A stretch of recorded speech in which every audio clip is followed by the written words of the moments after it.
নববীর ভিতরে একজন পেশাব করতেছিল। পেশাবরত অবস্থায় সাহাবীরা তো খেপে গেলেন। মসজিদে পেশাব করলে অবস্থাটা কি হয়? আপনি কি করবেন কোন?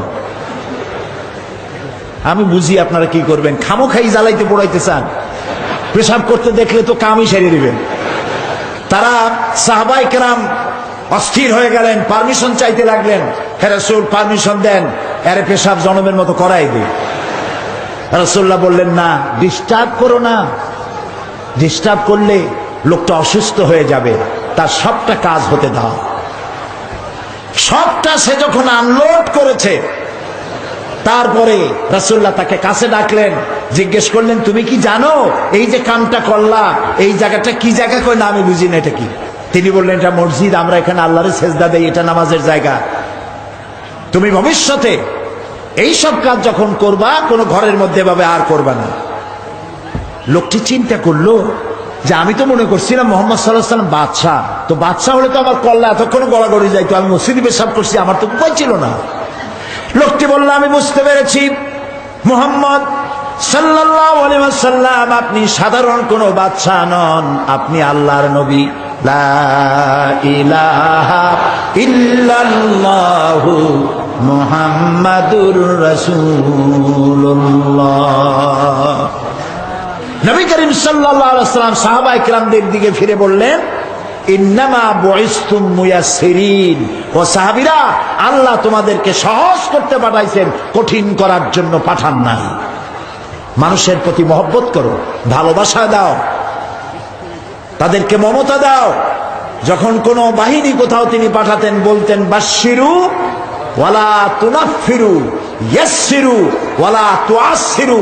মানুষকে সহজ করে ইসলাম বুঝাও, ইসলামটারে কঠিন বানাইও না। ইসলাম সহজ। জোরে বলেন, ইসলাম কি? সহজ, কঠিন বানাইও না। আর দোজখের কথা, খালি দোজখ দোজখ এইসব কথা বলে মানুষকে ভয় দিও না। জান্নাতের খোঁজ খবরি দিয়ে মানুষগুলিকে বেহেশতের দিকে ডাকো। সুবহানাল্লাহ। কথাগুলি বললাম যারা জ্বালাও পোড়ার স্লোগান দিয়েছিলেন তাদের জন্য। জ্বালান পোড়ান দিয়ে কাম নাই, আমরা শান্তিপূর্ণভাবে আগাচ্ছি। আমাদের গতি অপ্রতিরোধ্য গতিতে চলবে ইনশাআল্লাহ। যারা বাধা দেবে ওরা এমনিতেই জিরো হয়ে যাবে ইনশাআল্লাহ। সে কথা পরে বলছি। প্রিয় ভাই সব, তা আমরা বুঝতে পারলাম নবীরা পৃথিবীতে এসেছিলেন কি জন্য? তাওহীদকে প্রতিষ্ঠার জন্য।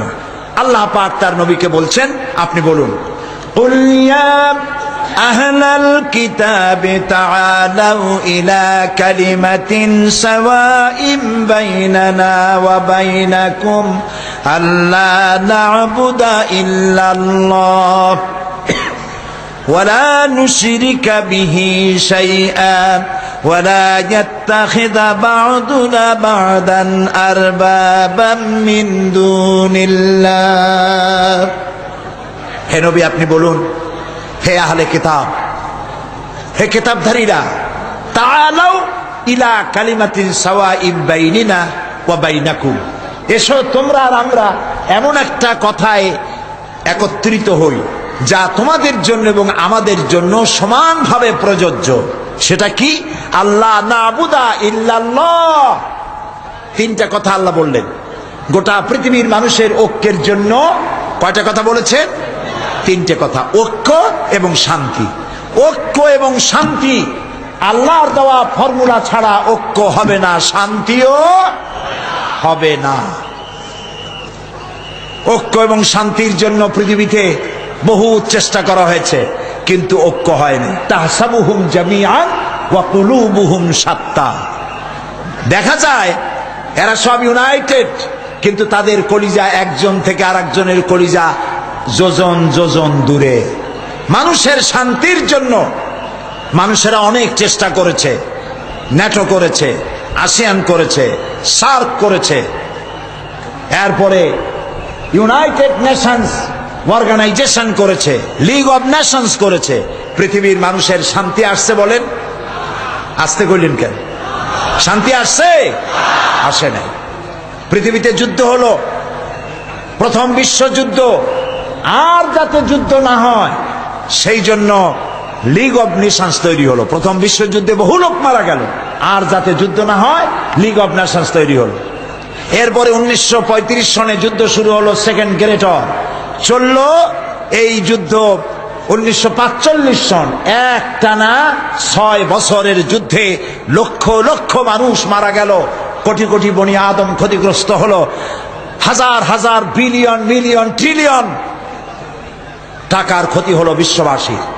আর যাতে যুদ্ধ না হয় সেজন্য তৈরি হলো ইউএনও, আকওয়ামে মুত্তাহিদা, যেটাকে ইংরেজিতে বলা হয় ইউনাইটেড নেশনস অর্গানাইজেশন। এদের কাজ হলো পৃথিবীতে যুদ্ধ বিগ্রহ না হয়, গরিবদেরকে বাঁচানো, ধনীদের বড় বড় দেশগুলির হাত থেকে ছোট ছোট দেশগুলিকে যাতে রক্ষা করতে পারে আক্রমণ থেকে। মানুষের ইজ্জত হুরমত, তাদের স্বাধীনতা সার্বভৌমত্ব হেফাজতের গ্যারান্টি দেবে জাতিসংঘ। আমি প্রশ্ন করছি, এই জাতিসংঘ পৃথিবীর মানুষের জান মাল, দেশের স্বাধীনতার হেফাজত করতে পেরেছে? পারে নাই। বরং জাতিসংঘের ফতোয়া নিয়া বড় বড় মোড়লেরা তারা পৃথিবীর মুসলমানদের স্বাধীন রাষ্ট্রগুলিকে তস নস করে দিচ্ছে। ওরা আমাদেরকে মৌলবাদী আর সন্ত্রাসী বলতেছে, সভ্যতা শিখাতে চায় আমাদেরকে। বেটারা, তোমরা হলে সন্ত্রাসী, তোমরা আমাদেরকে সভ্যতা শিখাও।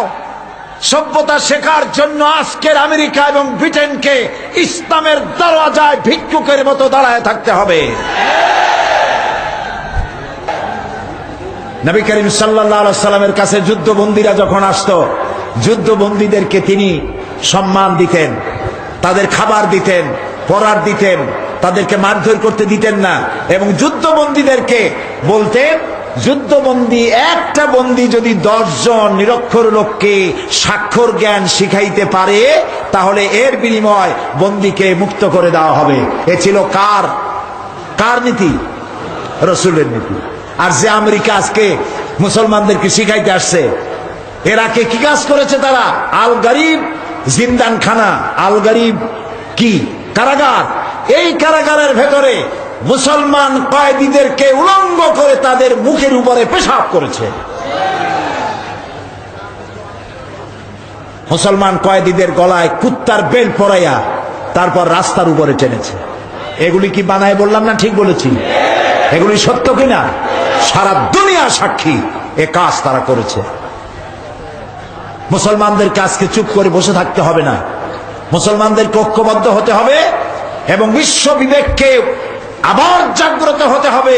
এই পশু শক্তির বিরুদ্ধে ইরাকের উপর থেকে দখলদার সৈন্য তাদেরকে উঠায় দেওয়ার জন্য সারা দুনিয়ার মানুষের চাপ সৃষ্টি করা এখনই প্রয়োজন। এটা যদি না করা হয় তাহলে ইরাকের পরে সিরিয়া, তারপরে ইরান, এরপরে পাকিস্তান, তার দৃষ্টিতে আমেরিকার দৃষ্টিতে পৃথিবীর সব মুসলমানেরা সন্ত্রাসী। আর শ্যারন নাকি শান্তির পায়রা। শ্যারনরে চিনছেন? শ্যারনকে ইসরায়েলের প্রধানমন্ত্রী।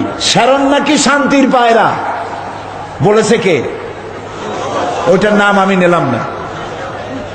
এ নাকি শান্তির পায়রা। তা আমি বলেছি, শ্যারন যদি হয় শান্তির পায়রা তাহলে বিশ্বে অশান্তির শকুন কে? প্রতি মুহূর্তে তারা প্যালেস্টাইনের মুসলমানদেরকে বুলডোজার দিয়ে তাদের বাড়িঘর ধ্বংস করে দিচ্ছে, তাদের মানুষগুলিকে মেরে শেষ করে দিচ্ছে, স্বাধীনতার স্বপ্ন মাটির সাথে মিশিয়ে দিচ্ছে। ইয়াসির আরাফাত আজ পৃথিবীতে নাই। সারা দুনিয়ার শান্তিকামী মানুষের, মুক্তিকামী মানুষের প্রাণের স্পন্দন ছিলেন ইয়াসির আরাফাত। তিনি চলে গেছেন পৃথিবী থেকে। আমরা আশা করব আল্লাহ তাআলা সাহায্য করবেন ফিলিস্তিনিদেরকে, আমরা যেন দেখতে পারি অভিশপ্ত ইহুদিদের হাত থেকে প্যালেস্টাইন আল্লাহ মুক্ত করেছেন। আল্লাহ তৌফিক দিন। প্রিয় ভাই সব, বলতেছিলাম এই শান্তি পৃথিবীর কেউ দিতে পারে নাই। শান্তির পরিকল্পনা দিয়েছে ইসলাম। কি বলেছে? আল্লাহ রাব্বুল আলামিন বলেন, 3টা পরিকল্পনা দিলেন। একটি হলো আল্লাহ না'বুদা ইল্লাল্লাহ, আল্লাহ ছাড়া এসো আমরা আল্লাহ ছাড়া কারো ইবাদত করব না, কারো দাসত্ব গোলামি আমরা করব না। এই ব্যাপারে এটা এমন একটা দাওয়াত, দাওয়াতে মুসলমান, খ্রিস্টান, ইহুদি, হিন্দু, বৌদ্ধ সব এক হতে পারি। এক আল্লাহ ছাড়া কারো দাসত্ব করব না। হিন্দুরাও বলে এক ব্রহ্মা দ্বিতীয় নাস্তি, একজনকে স্বীকার করে, সবাই স্বীকার করে এক আল্লাহকে, কিন্তু মানার বেলায় ছেলে মেয়ে ইত্যাদি বানায়া যা মনে হয় তাই তারা করে। কিন্তু এখানে যদি আল্লাহ তাআলার এই দাওয়াতকে পৃথিবীর মানুষ মেনে নিত, শান্তি হতো, 1 নম্বর। 2 নম্বর, ওয়ালা নুশরিকা বিহি শাইয়্যা, 2 নম্বরে আল্লাহর ইবাদত করব আর আল্লাহর সাথে কারো অংশীদার স্থাপন করব না। আল্লাহর কোনো অংশ নাই, কোনো অংশীদার নাই।